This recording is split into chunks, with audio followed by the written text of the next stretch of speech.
Kuva igice cya 4. Imana yigisha Mose gukora ibitangaza, ihindura inkoni inzoka. Umurongo wa 1. Mose arayisubiza ati, ariko ntibazanyemera, ntibazanyumvira, kuko bazambwira bati, Uwiteka ntiyakubonekeye. Uwiteka aramubaza ati, icyo ufite mu ntoki ni iki? Aramusubiza ati, ni inkoni. Aramubwira ati, yijugunye hasi. Ayijugunya hasi ihinduka inzoka, Mose arayihunga.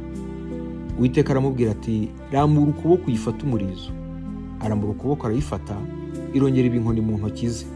Uwiteka ati, ni ukugira ngo bemere yuko Uwiteka Imana ya ba sekuruza, Imana ya Aburahamu, Imana ya Isaka, Imana ya Yakobo yakubonekeye.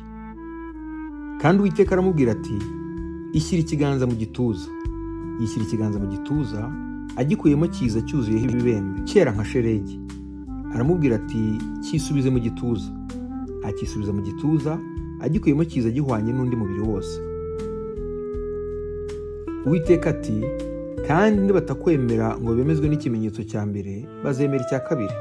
Kandi nibaramuka batemejwe n'ibyo bimenyetso byombi, ntibumvire amagambo yawe. Uzavoma amazi yo mu ruzi uyasuke imusozi. Ayo mazi uvomye mu ruzi azahindukira amaraso imusozi. Mose abwira Uwiteka ati, Mwami, na mbere sindi intyoza mu magambo, n'ubu nubwo uvuganye nanjye umugaragu wawe, kuko ntabasha kuvuga vuba, kandi ururimi rwanjye rugatinda.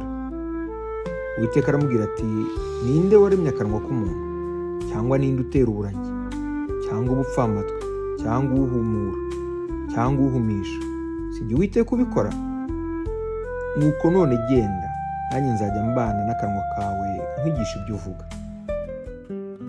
Aramusubiza ati, Mwami, ndakwinginze, tuma ushaka gutuma.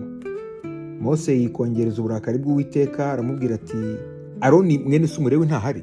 Nzi yuko ari intyoza kandi aje kugusanganira, nakubona azishimira mu mutima we. Nawe uzajya uhora umubwira, ushyire amagambo mu kanwa ke, nanjye nzajya mbana n'akanwa kawe nake mbigisha ibyo mukora. Kandi azajya kubwirira abantu, azakubera akanwa, nawe uzamubera nk'Imana. Kandi uzajya witwaza iyo nkoni, niyo uzakoresha bya bimenyetso. Mose ajya muri Egiputa akeba umwana we. Umurongo wa 18.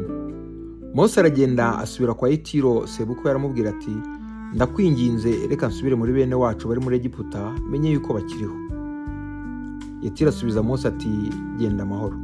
Uwiteka abwirira Mose i Midiyani ati, genda usubire muri Egiputa, kuko abantu bose bashakaga kukwica bapfuye. Mose ajyana umugore we n'abana be, abashyira ku ndogobe, asubira mu gihugu cya Egiputa, maze yitwaza ya nkoni y'Imana. Uwiteka abwira Mose ati, nusubira muri Egiputa ntuzabure gukorera imbere ya Farawo ibitangaza byose nguhaye gukora, ariko nzanangira umutima we, ntazareka abantu bagenda. Kandi uzabwire Farawo uti, Uwiteka aravuze ati, ubwoko bw'Abisirayeli n'umwana wanjye w'imfura. Kandi nakubwiye nti, rekura umwana wanjye agende ankorere, ariko wanze kumurekura. Nuko rero nzica umwana wawe w'imfura. Bukeye ari mu rugendo, Uwiteka amusanga mu ndaro yarayemo, ashaka kumwica. Maze Zipora yenda isarabwayi, akeba umunwa w'icyo umwana we yambariye, awujugunya imbere ya Mose, aramubwira ati, ni ukuri umbereye umukwe uvusha amaraso. Uwiteka aramureka, maze Zipora aramubwira ati, uri umukwe uvusha amaraso, gukeba abana niko nkwitiye ntyo. Uwiteka abwira Aroni ati, jya mu butayu usanganireyo Mose. Aragenda amusanganirira ku musozi w'Imana, aramusoma. Mose abwira Aroni amagambo Uwiteka yamutumye yose n'ibimenyetso byose yamutegetse gukora. Mose na Aroni baragenda, bateranya abakuru bose bo mu Bisiraheli. Aroni ababwira amagambo yose Uwiteka yatumye Mose, akorera bya bimenyetso imbere y'abantu. Abantu baremera, bumvise yuko Uwiteka yagendereye Abisiraheli, akabona umubabaro wabo, barunama bikubita hasi.